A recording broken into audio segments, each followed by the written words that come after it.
This is such an exciting episode today.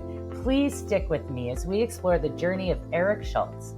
Eric, from professional baseball player to corporate America, and then finding himself at a crossroads. He built a handyman business, which launched a super successful real estate career. Now he uses the combination of both as a true differentiator in the market. Stick around to hear this inspiring story. Welcome to Unlocking Real Estate, My First Commission, where we dive into real stories, big wins, and early lessons learned from highly successful rookie real estate agents and brokers. This is the series where we explore how real estate transforms lives, one home at a time, by sitting down each week with a new agent or broker who has found incredible success in their first year. Your hosts are instructors and leaders at Colibri Real Estate School, one of the largest real estate educators in the nation, where we focus on helping people like you get started or find continued success in their careers. Hello, and welcome to Unlocking Real Estate, My First Commission. I'm Tina Lapp, Head of Industry Relations and Career Excellence at Colibri Real Estate. I've been in real estate education for over 30 years, helping individuals enter and thrive in their real estate careers. We are here today with Eric Schultz. Eric, will you take a moment to introduce yourself, where you live, and what company you're with? Yeah, I'm Eric Schultz. I am with Berkshire Hathaway HomeServices. That's in here in Charlotte, North Carolina, in Ballantyne, actually. And I've been in the real estate business 5 years. Okay, that's wonderful. So, Eric, what were you doing before you got into real estate?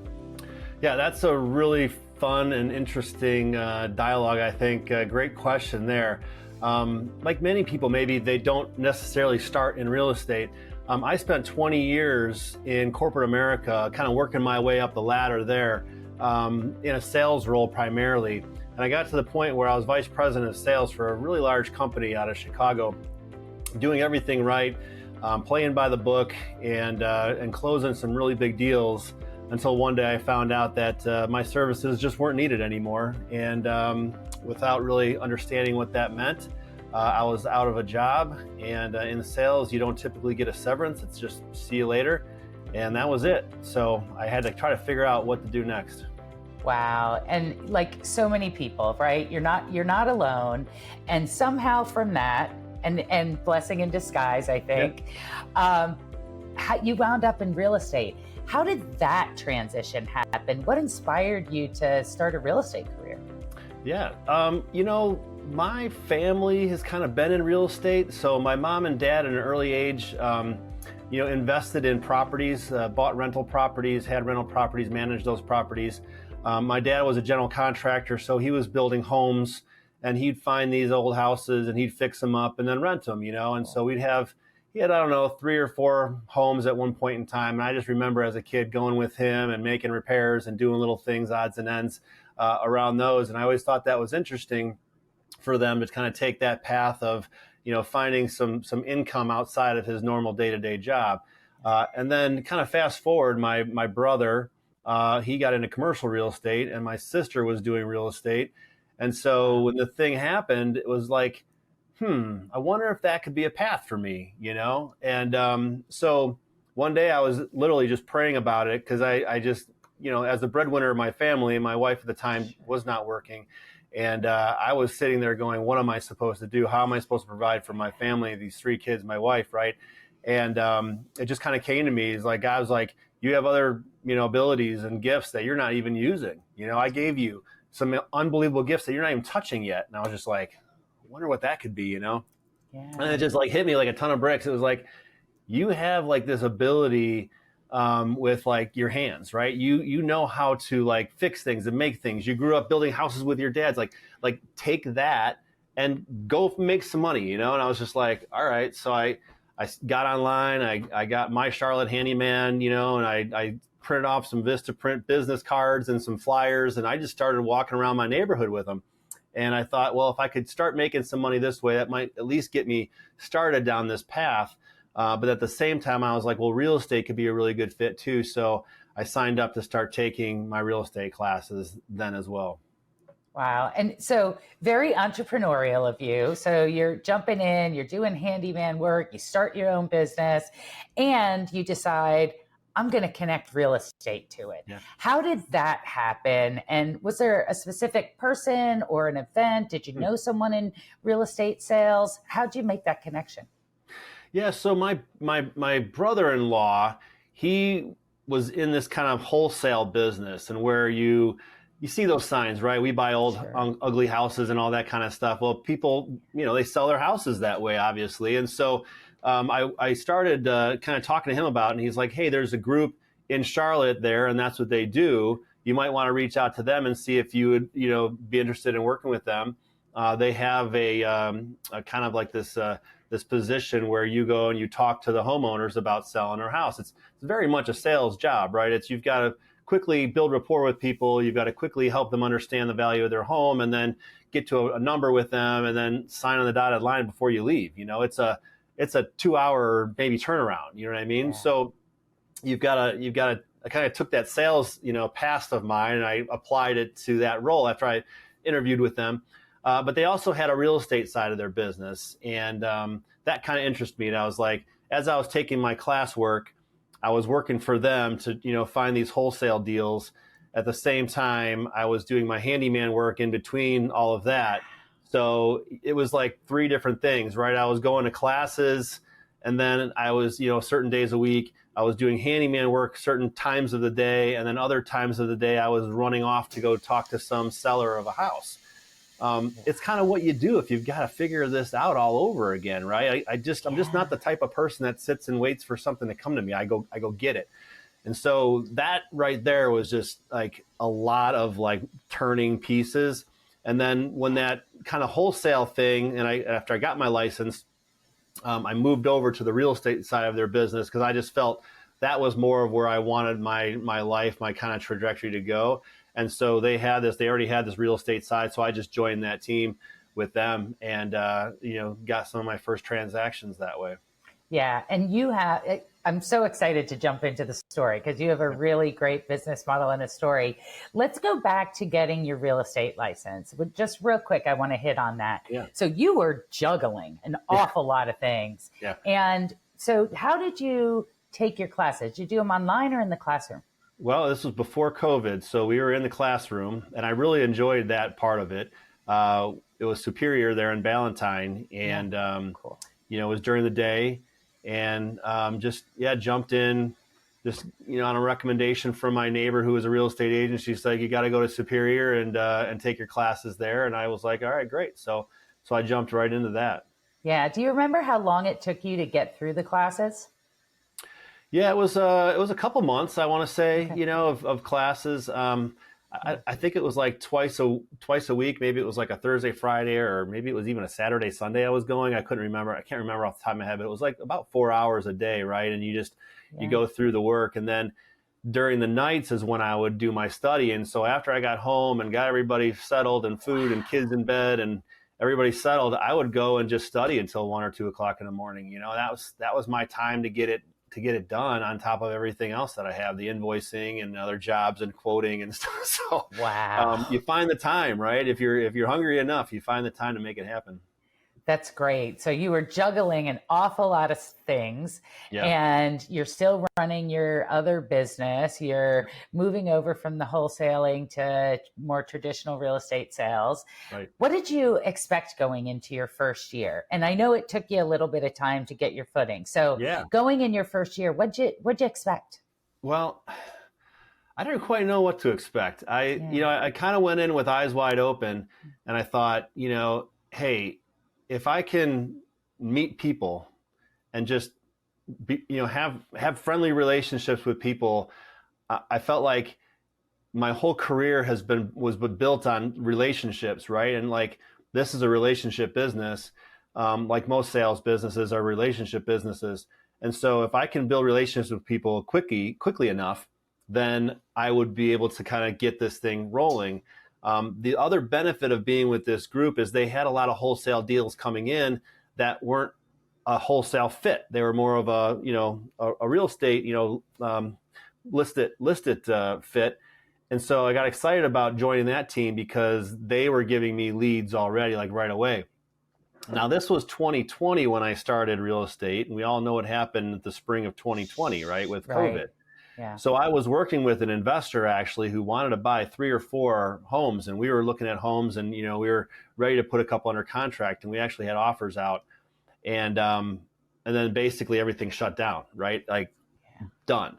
So I'm going, wait a minute, I just spent all this time, right? Got into the real estate, I'm getting things going, and then COVID, right? Like you can't show a house, you can't meet people, you can't shake hands, you can't talk. It's like everybody's wearing masks. It was just a mess, right? Yeah. So I just was like, all right, well, I guess we figure things out, right? And like, I guess we'll just take the next step as they come. So I really dove into my handyman business then, because the real estate stuff kind of went on pause, but the handyman stuff like went through the chart, right? Like everybody's home now.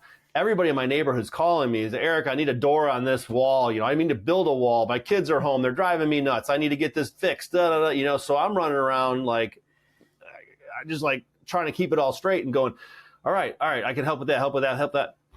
That started to turn into like building those relationships then, to like, Eric, I think we're going to move, or Eric, I think we're going to, want to go someplace and sell, or we might want to invest in this place over here. Interest rates are really good. So that started, developing the real estate side of my business even more, because before, when I moved down here in 2017, I wasn't in real estate, right? And it wasn't a focus of mine to build relationships with my neighbors to figure out, hey, I'm going to sell your house someday, right?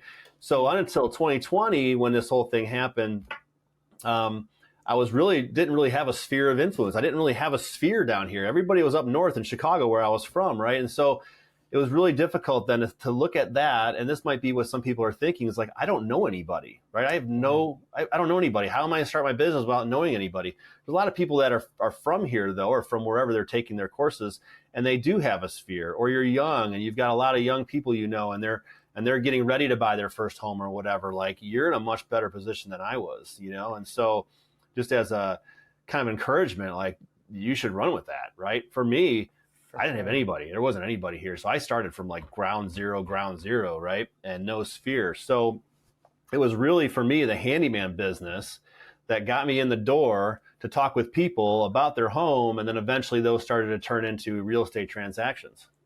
That's great. And so I know when we talked, you said, the first year was a little spotty based on what was going on in the world. Your handyman business started thriving. You started meeting a lot of people because of that handyman business. And so fast forward to, I think it was year 3, right? Like now you're really getting into real estate. Yeah. Talk to me now about like, how is in year 3, when it really took off, how did you build that business? Yeah. Well, I'll step back a second, because I think it's important. I was in the real estate business during COVID, and all of that stuff was driving me kind of a little bonkers. Like, it was a lot going on. And my old boss had reached out to me, and now he's at a new company. And he said, Eric, I got this great position for you at our company. It's vice president business development. It's what we were doing before. This is the A team. This is the big leagues. Like, I need you on my team. And then he sent me over an offer letter, and I went, whoa, that's a lot of houses I got to sell to make up for that, right? And it was spotty. Like, handyman was bringing in some money, but you've got to understand, this was like $500 here, $200 there, and I'm 50 now, but I'm like 46, and I'm making $500 every 2 days. I mean, that doesn't take care of a family, right? So out of kind of necessity for, our finances, I took the role, putting my real estate kind of business on hold, putting my handyman business on hold, and jumped back into corporate America.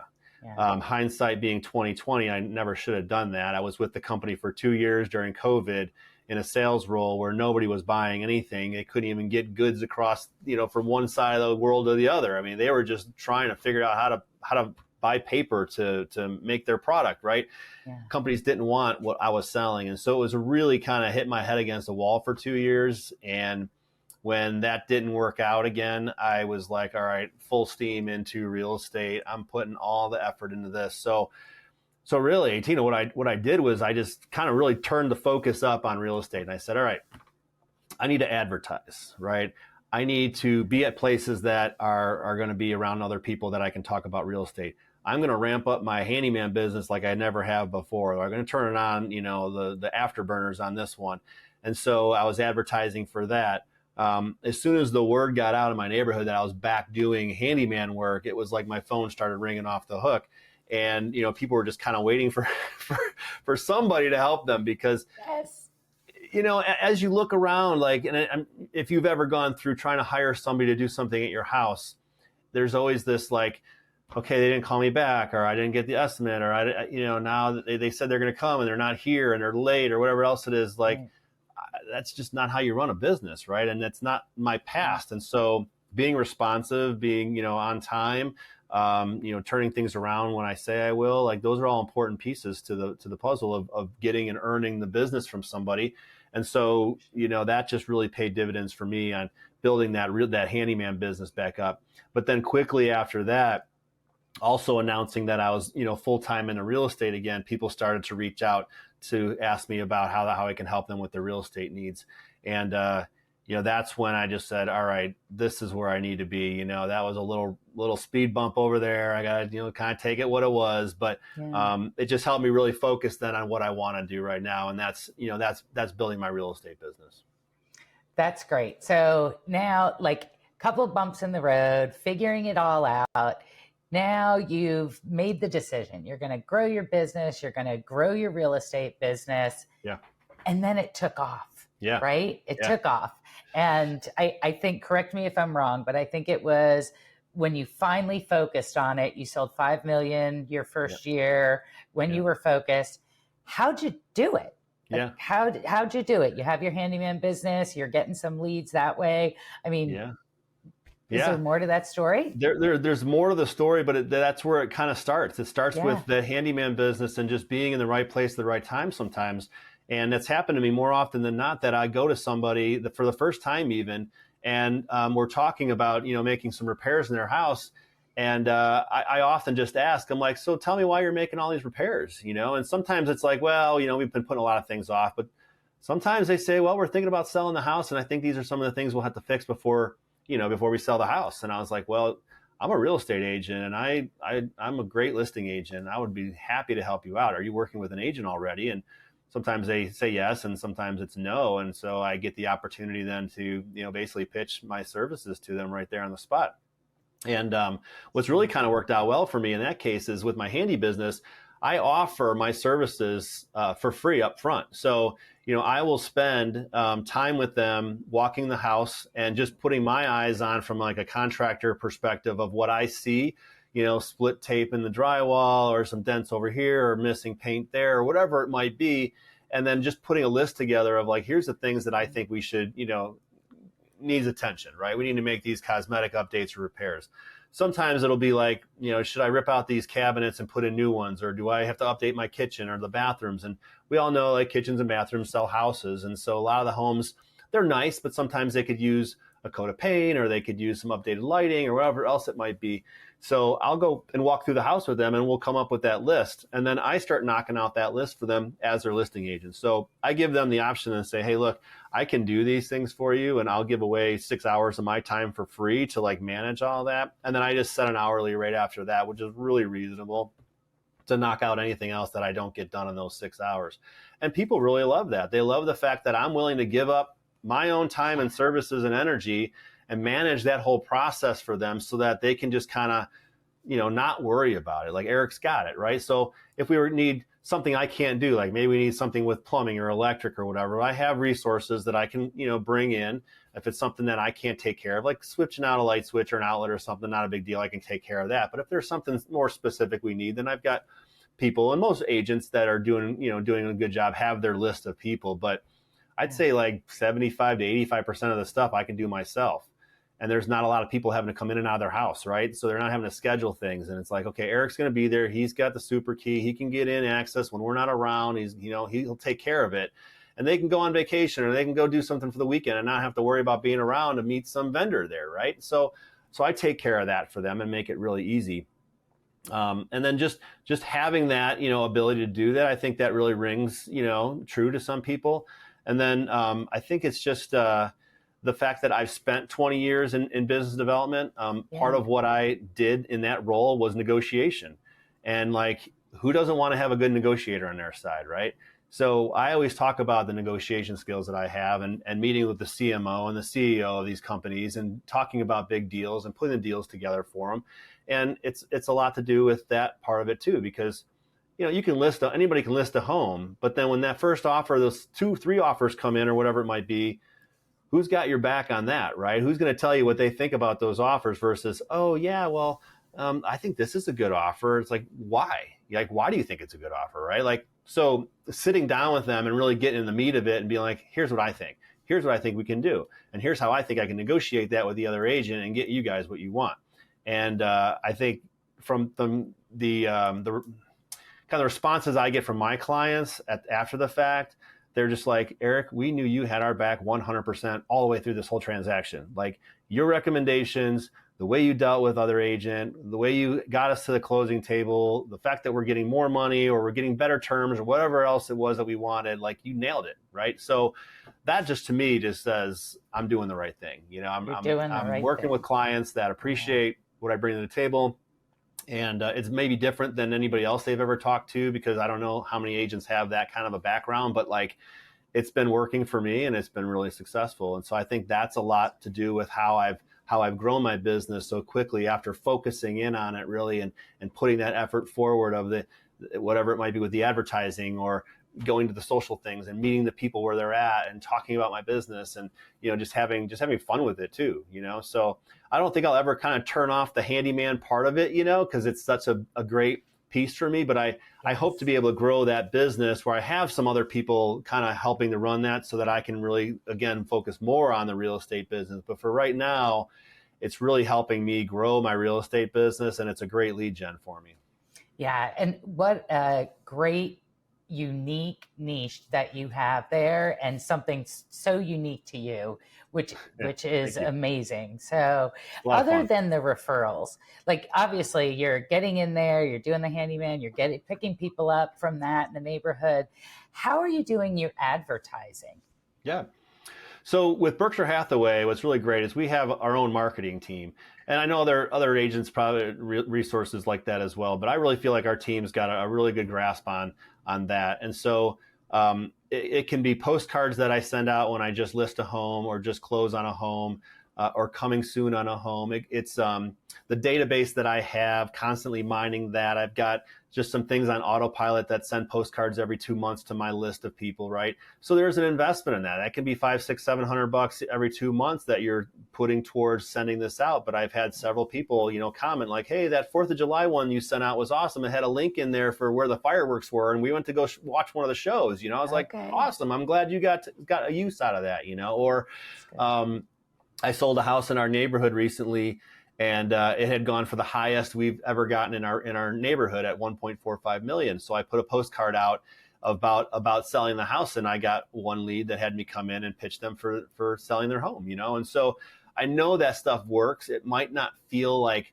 it's working right away, but the consistency of it is what will eventually turn into business for you. And it's one of those things that I know I'm paying for. And what I love about with Berkshire Hathaway is that I don't have to pay for it right away. It just kind of tallies up. So my next sale, when they send me my check, they just pull out what I'm due to them before they send me the rest of it, right? So I know if I'm consistently selling houses, that's going to get taken care of as well. And it's a marketing expense that I can put under that house that I sold.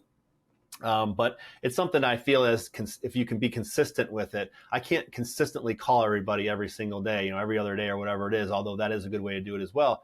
But that I know is just going to always go out there. And then there's also an email that goes out to my clients on certain things, or just updates I put on LinkedIn or Facebook or Instagram that have, hey, these 5 things are great when you're sprucing your house up or getting ready for sale, and things like that. So just that I know that these various things are kind of happening in the background with me not having to think about it a whole lot. I can really focus then on the face-to-face opportunities I have, where I'm like meeting these people then, and just knowing that part of my business is being taken care of. So the marketing aspect, I think, is a really big piece of it. like it is for any business. If you look at any business that's doing well, you see them marketing. They've got to spend the money on it to stay in front of people's faces. And I feel like if you stop doing that, then all of a sudden they're like, what happened to Eric? Like, he's not sending postcards anymore. Is he still in the business? You know, and it might not be like, they might not call you today, but it could be 4 years from now, you know, that they've been consistently seeing you show up in their mailbox, you know, they might just toss it. But hey, they see your name, they see that you're trying, you know, and so I think that has a big piece of it as well. For sure. And your advertising and your social media and your emails and postcards, like it's not always about, hey, I have this listing. It's giving them really some valuable information about the community or things going on. That's amazing.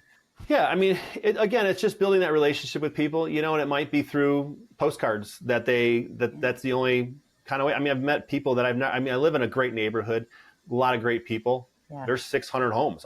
There's no way I meet everybody, you know, but if they see my face every once in a while, and like I pop up on the Facebook page a lot because of my handyman business. So people are like, hey, does anybody know somebody that can fix a toilet? You know, like Eric Schultz, you know? And so I'm like, that's great. Like, I love that the people like want to refer me on that kind of stuff.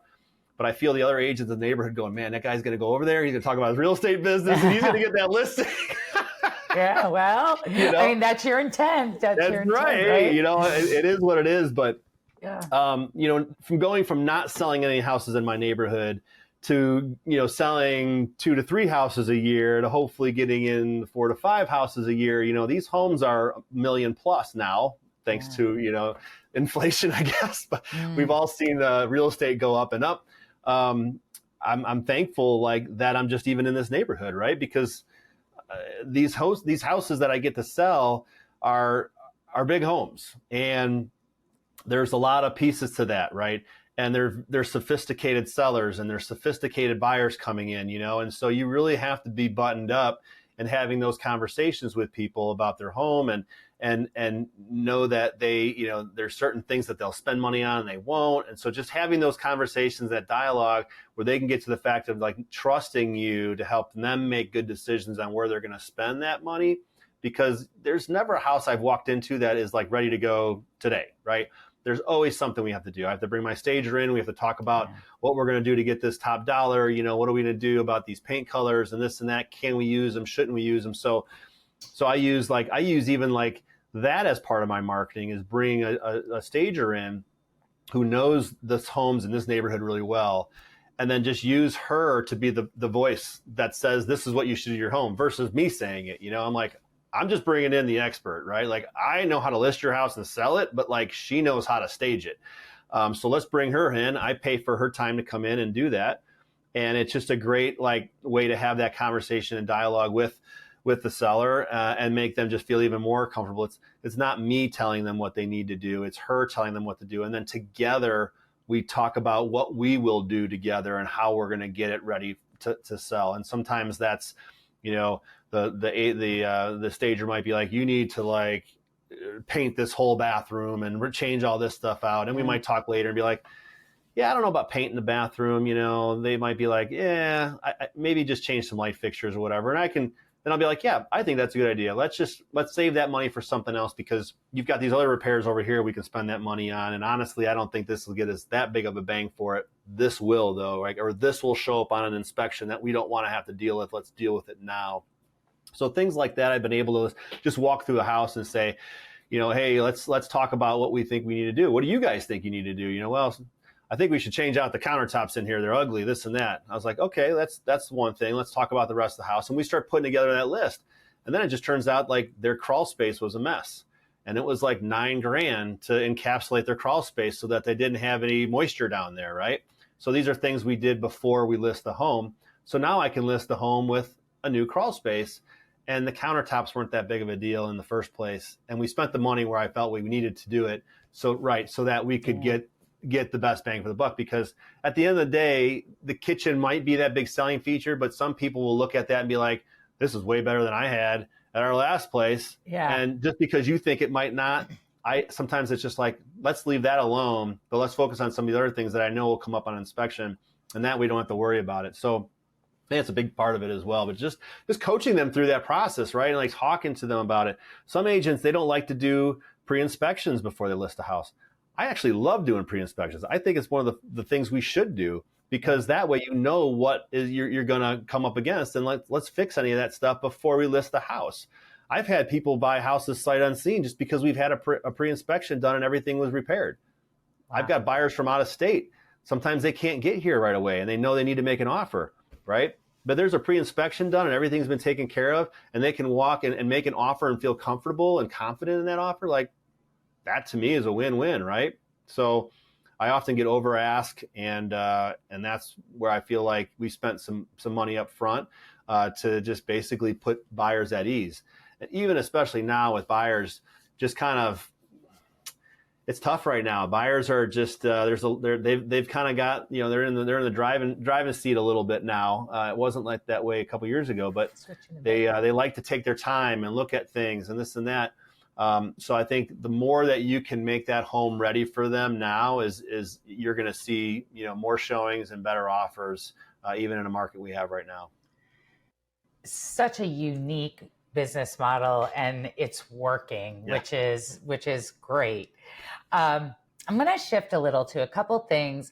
When you were in your, I guess, third year after licensure, but your first year where you were really into real and focused on building your real estate business, yeah. Did you struggle with establishing credibility at all, being new to the real estate industry, or not really with your sales background and other things? Yeah. How do you feel about that? It's hard to put like a metric to that, I guess. Yeah. I feel like I may not have gotten some opportunities because I was new, but I wouldn't even know, right? Like they just wouldn't call me because, oh, Eric's only been doing it for a couple years, yeah. Or they talk to another agent, and I don't know if this happens or not, but sometimes somebody could say, well, I've been doing real estate for 20 years or whatever, and so you really want to make sure you talk to somebody that's been in the business for a while, or who lives in this area, or who knows this area, right? And so I don't have some of that. So I've had to overcome probably some of that a little bit. But what I feel like I make up in is just, I don't know, maybe it's personality, maybe it's the sales background, maybe it's just getting to know people on that level that they just get to trust you really quickly, yeah. And just have that warm fuzzy, you know what I mean? Like people... Yeah. They make decisions sometimes on how does this guy make me feel? Do I feel like I'm going to be taken care of? Do I feel like I'm going to be, a priority? Maybe some agents are too busy. Maybe they got too many listings. Like, will I get the attention that I need for this, right? And so sometimes I can just be like, hey, I've only got one listing right now, so you guys would be a priority for me in getting this thing ready. And based on the timeline right now, we need to be on the market in 2 weeks, and I can get you there, right? So that, I think, to me has been maybe the differentiator for me as well, is being able to kind of hustle through things and get things ready for them, where maybe another agent, it might not be as fast because they've got other things that they're working on and they can't focus on that one right now. They might say, yeah, this is great, let's put it on the market in 2 months, where I might come in and be like, based on like what I'm seeing right now, we need to be on in 2 weeks, not 2 months, right? You're gonna miss that buyer that are coming in right now looking for houses. So yeah, that to me, I think is really that piece of the puzzle that makes it work for me. Yeah, and you alluded to earlier, like you call people back, you call them back quickly. That's half the battle, right? Like being responsive. Yeah, being responsive, being there when they need you. Real estate is you're on like all the time, right? And sometimes it can be overwhelming. And you still have a family, you still have a wife, you still have things that you need to take care of on a regular basis. And I just tell my clients, one of the things I like to do is just form a group chat, so between the two sellers or the two buyers or whoever it might be and myself, I just form a group chat, and I keep everything there that we talk about with regards to the house. I'll also put together like a shared note of all the things that we've talked about, so that when I sit down with them, we'll go through this whole list, and I put like little check boxes by them, so that this shared note, we all can pull up and see who did what and when and where, so it really kind of keeps us on track. And I'll put a list of like, here's the things I'm doing, here's the things you're doing, and we need to get these done by this time. And, we can all go back and check that note and see, oh, Eric finished this one. He got that one checked off. He did that, and so I think that too is just something that they feel, I don't have to call Eric to find out if he got that done or when we need to get it done. It's all in his note to us, so there's little tools, I think, like that we could be using as agents, to really help our clients feel comfortable without having to call us, or that we don't have to call them every time something happens as well. And sometimes that's it, like they just want to know what's going on. They just want to know they're being taken care of sometimes. And so if they can just go to an easy spot and check the text messages that we talked about. Oh yeah, Eric did respond to that. He took care of that, right? Or go to the notes, the shared note we have, and see, oh, wow, okay, he's got all that done. All right, I don't need to call him about it. I can see he got it done, So that I think makes it a lot easier to work with somebody as well, that just kind of thinking ahead, like taking technology and just using it. It's not rocket science. It's a shared note and it's messenger. It's not difficult, but like sometimes it's just those easy things that I think you can incorporate into your business that helps people just know that they're being taken care of and you're on top of things, Yeah. And I think it is important to call them though as well and just check in and say, hey, here's where we're at with everything. Just want you to know, like, we're going live in 2 days. Here's what I'm seeing in the market. I've already, reached out to these agents during the coming soon period. I saw these many people were looking at the property, blah, blah, blah. I've reached out to those agents, but so like they want to know that you're doing the work too, right? So I love listing houses. That's like my favorite thing to do. All right. For me, it's like painting a masterpiece. All right. You're taking the brush and you're taking the ink or the pastels or whatever you're using, your medium, right? And you're putting together this beautiful picture that's going to go online someplace, and it's going to draw people in to like want to go experience it in person. And so if you think about putting together a painting, there's so many different parts of it, right? You got to think, okay, what am I going to paint, right? What am I going to use to paint? How am I going to put it together? By how long do I need it? When is it going to be visible to people? So I think about every listing as a masterpiece, as this beautiful painting, and all the various pieces that have to go together to make that just stand out, right? So people want to stare at it and go like, I want to go see it in person. And so there's a lot of work that goes into that. And so by having these different pieces in there to kind of pull it all together at the right time, so when it hits the market, it's like, right? And that's where I think a lot of the clients I've worked with just see the benefit of putting those pieces together, using one person that can see the vision and pull it all together and put that beautiful painting in front of the world to see and admire and hopefully look at and then buy. I love the analogy. And Eric, I know that our listeners are appreciating the tips and tricks, like for how to think about this and manage your business and help manage client relationships. Like at the end of the day, right? It's the relationship with the clients that are most important. But you have to know the business. And, as you're getting started, and there's still a lot of questions, right? Like, you learn some stuff in pre-licensing, and then you're busy doing other things. And now here you are full-time focused on real estate and your handyman business. Where'd you go when you had a question? Like, everybody's afraid. My first year, I'm going to run into a transaction and say, I have no idea. Like, right? Did that ever happen to you? And what did you do? And who did you call? Yeah, all the time. And it still happens, no transaction is the same, right? And there's always things that come up. And even 5 years into this, I'm still seeing things that I'm like, oh my gosh, I never would have. Wow. Okay. Yeah. Well, all the time. What's great about being with a brokerage is you're going to have a broker in charge. You're going to have somebody who's been in the business for a long time, who has all the answers to your questions, or if doesn't have the answer, knows who to go to get the answer. So that was reassuring to me.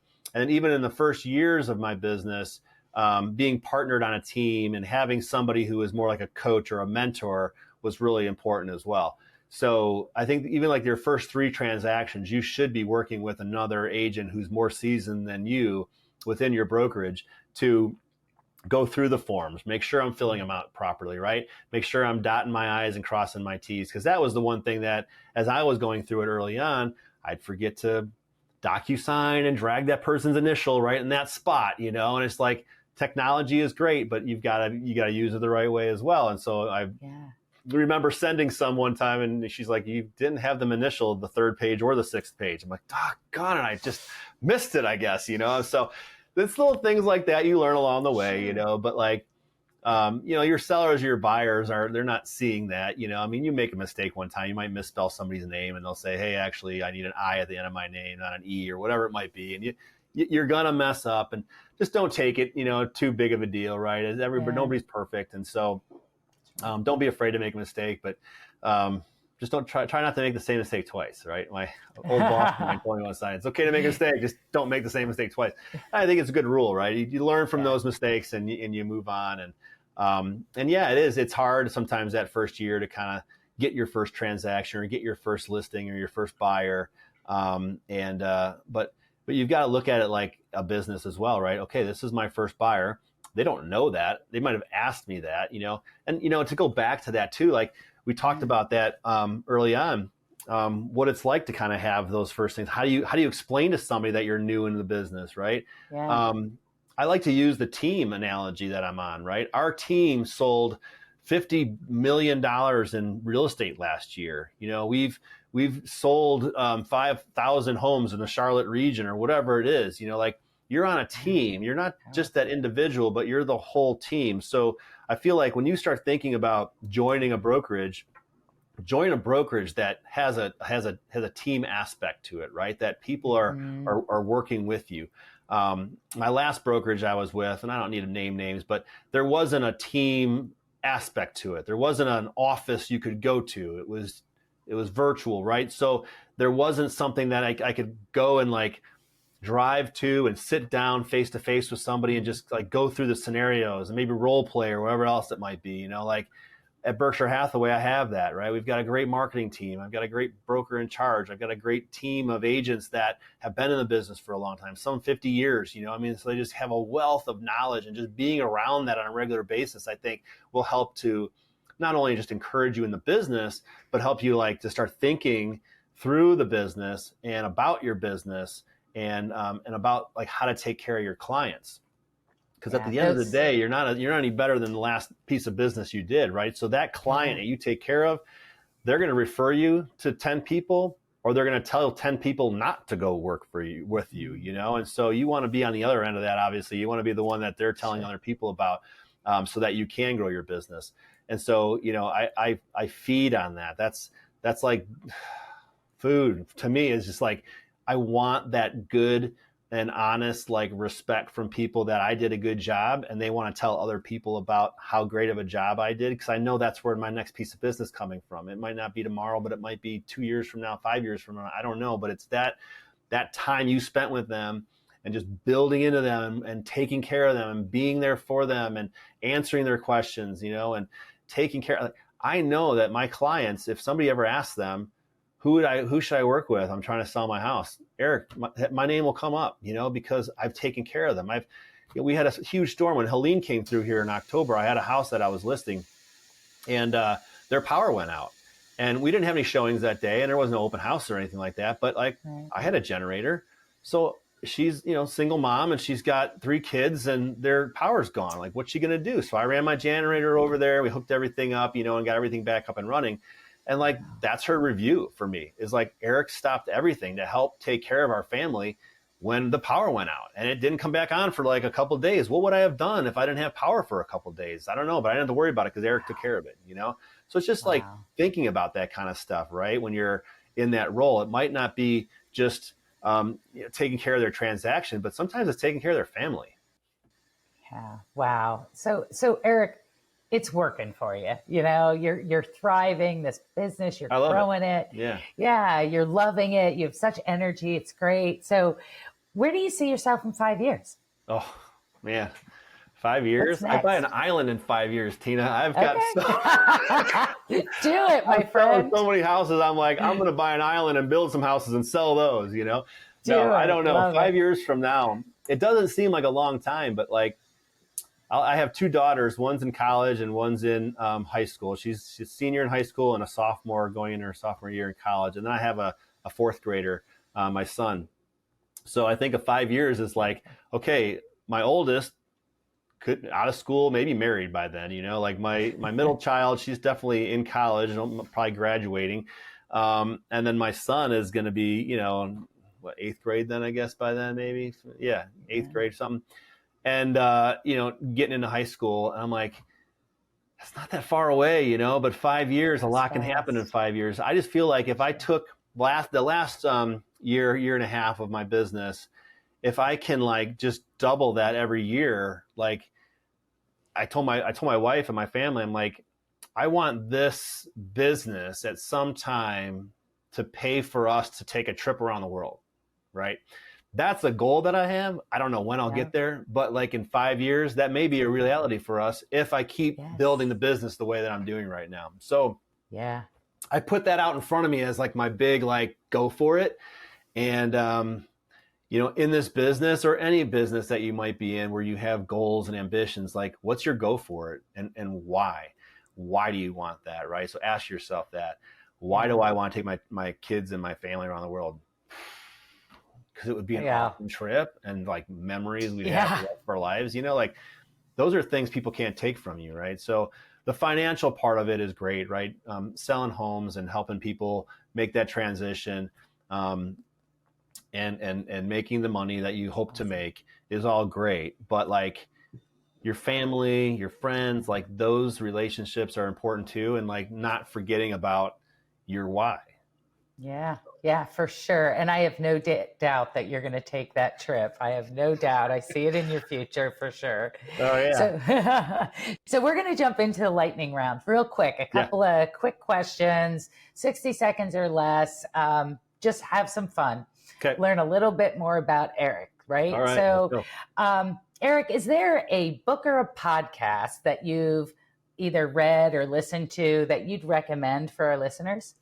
Yeah. So if anybody has gone through or heard of the Ninja Selling book, they've got a podcast and they have like a course that you can go through. I think that is like job number one for any agent that's starting out in this business is go through the Ninja training.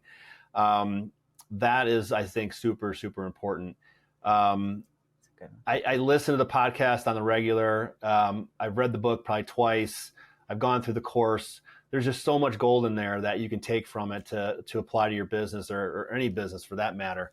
So that's a fun one for me. And I know this comes to mind first off is like, go do Ninja. Yeah. Go do it. I love it. If we had a time machine and we could go back to the day you started this journey, what advice would you give yourself or what might you do differently? Well, I wouldn't have quit real estate and gone back into the corporate world. That's number one. I wouldn't have done that because I look back and I go, man, if I had those 2 years back in this business, like where would I be right now, right? Like, so, but if I went back in time, that would be it. And I think the other thing that I would tell myself would be stay like keep pushing, like keep going. Like there's days where you just feel like you're banging your head against a rock and it's just not working, or you think things aren't working. A lot of times they are, and you just don't realize it because things are happening that you don't know about, or people are talking about you that you don't know about. And so just be you, right? Be consistent, and things will come, And so don't get down on yourself, right? Is what I'm kind of trying to say is don't get frustrated. You're gonna be frustrated, but don't when it happens, like just see the other side of that. Know that something else is coming. I always say like if God closes one door, He's opening another one for me someplace else, and something better is coming. So if I didn't get that listing, well, I'm gonna get this listing, or whatever it might be. Like that's just kind of how I've run my career. And looking back, I wish I just trusted myself a little bit more. It's good advice for anyone, real estate or not. So great advice. Eric, if you could have dinner with one person, dead or alive, who would it be and why? Well, I look at like Warren Buffett, right? Because Berkshire Hathaway and Warren Buffett. And this guy, he's like one of the most humble people you ever run into. I think he drives a Toyota Corolla or something like that, But this guy's worth billions of dollars. I'd love to just sit down with him and have a conversation just about his life and how he puts things in perspective and how he analyzes his deals and how he's gotten into these different businesses and all that kind of stuff. I just think like there's a wealth of knowledge there with somebody like that. And he just seems to me as a person that I'd probably really love hanging out with. He would just be a great friend, person to call on, I guess. But that would be a lot of fun. Yeah, I bet you'd have a lot of people that would like to join you for that dinner. Yeah, I think so. Yeah, I think so. Yeah. So Eric, what'd you do at work yesterday? Yesterday? Oh man. Well, Yesterday, I was actually met with a client to look at a project for her in her house. It's actually a real estate agent that I work with.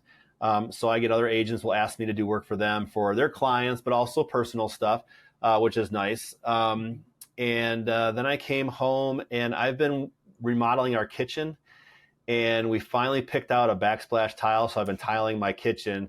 Actually, after this call, I'm going to throw on my grubbies and then finish tiling the kitchen, because my wife would really like to have that done so that we're not kitchen torn apart right now is not good. Yeah, for sure.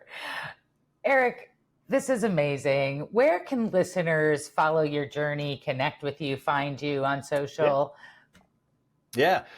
So for sure, I'm on Instagram and Facebook. I'm on YouTube. I have, X platform, but mainly like my website is a great place to learn more about me. It's ericsschultzrealtor.com. So pretty easy to remember. And you can find Eric Schultz Realtor on Instagram and Facebook. And I also have my Charlotte Handyman page, which has all my kind of stuff I'm doing in regards to handyman work. And so I put a mixture of like fun and family and work stuff in all of those to make it not just about real estate or not just about handyman, but it's about like personal stuff and what I'm doing and having fun with and whatnot. But those are the quick places you can find more information about me. And if you want to like really dig deep, LinkedIn is a perfect place to go find me there. And man, it'll give you my whole history on my whole work and experience. And I played professional baseball for 3 years prior to even going into the job world, so that was a lot of fun as well. That's perfect. And how does one go from professional baseball to real estate? Well, here's the story, right? That's how it happens. Yeah. Here's the story. I love it. Yeah, no, it was it's been a fun journey. And 1 year leads to the next. You never know what's going to happen. And a lot of times things happen in our lives because something else happens, right? Yeah. And in real estate, really, that's a lot of the reason people are buying or selling a house is there's a life change, right? Something happens. They have a kid or something or they got to move or take a job change or whatever else it might be. A lot of the clients that I work with, sometimes I don't see again, right? They move and then it's a transition for them to go to a different state or country, or family needs them here, and so there's a lot of different things going on. But I look back at my life and I go from like playing baseball and thinking my dream was to play professional baseball someday, which I almost got there if it weren't for like injuring my arm and having to go through rehab on that, to then, working this job in this model shop where we built prototypes for products and stuff like that, where I sliced my fingers in a table saw. You think, oh my gosh, now you can't do that job. You just lost your pitching job and now you can't work in the shop job, right? Yeah. To my boss telling me, Eric, you're great with people. Why don't you just start doing sales for us? You can dial the phone. It doesn't require you to do anything other than dialing. So I started dialing the phone and I built a sales career out of chopping my fingers off in a table saw, right? So now I'm in sales, which grew that 20 years to where I'm at today. So I think every kind of life thing happens for a reason. And you just have to look at it that way and be like, all right, that happened. Now this is going to happen. And you know what? Someday something else is going to happen and something else is going to happen. But I feel like God's got me on a path that I've been, you never know what that next journey is going to take you to. But right now I'm loving the journey of real estate that I'm on. And this may take me to something else too. I don't know. But for right now, this is it's a lot of fun and I'm really enjoying it. Well, Eric, congratulations on your success. I think the world is fortunate that this is the path that you found or that chose you. I don't know. Sometimes our path chooses us, right? Right. But it was meant for a reason. Congratulations on your success. And thank you for your genuine sharing of your story and kind of where it took you and where you're going. Yeah. Congratulations and thank you for your time. Yeah, this has been great. I really appreciate the opportunity to talk with you, and this has been a great dialogue. And so thank you for this. And I love your show, and it's great. So thank you. Yeah, you bet. Thanks. Thanks for listening to Unlocking Real Estate, My First Commission. We hope today's stories and insights gave you that extra spark to keep moving forward in your real estate career. If you enjoyed this episode, please take a moment to subscribe, rate, and leave a review. It helps us reach more listeners like you. And don't forget you can watch this or other episodes on our YouTube channel. We'd also love to hear from you. Send your comments, key takeaways, or recommendations for future guests to unlockingrealestate@colibrirealestate.com.